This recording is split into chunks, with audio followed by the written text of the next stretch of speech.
DNA news Nashik, शोध सत्याचा।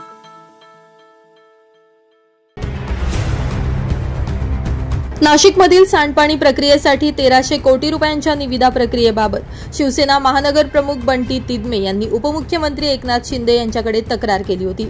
दरम्यान तक्रारीची दखल घेत उपमुख्यमंत्री एकनाथ शिंदे यांनी निविदा प्रक्रियेची तपासणी करून अहवाल सादर करण्याचे आदेश दिले होते। नुकताच हा अहवाल नगर विकास विभागाच्या प्रधान सचिवांना देण्यात आला। शिवसेना महानगर प्रमुख बंटी तिडमे यांनी 1300 कोटी रुपयांच्या निविदा प्रक्रियेवर हरकत नोंदवत या प्रक्रियेबाबत संशय व्यक्त केला होता। यावेळी विशिष्ट ठेकेदाराला डोळ्यासमोर ठेवत महापालिका अधिकाऱ्यांनी सर्वांना समान संधी न देता 1300 कोटी रुपयांची निविदा प्रक्रिया सुरू केल्याचा आरोप करण्यात आला होता। याचबरोबर नाशिककरांच्या पैशांची उधळपट्टी रोखून पारदर्शक प्रक्रिया राबविण्यात यावी, निविदा प्रक्रियेपूर्वी राज्य आणि केंद्र शासनाच्या प्रदूषण नियंत्रण महामंडळ, महाराष्ट्र जीवन प्राधिकरण यांच्या परवानग्या घेतल्या आहेत का, असा सवालही उपस्थित करण्यात आला होता।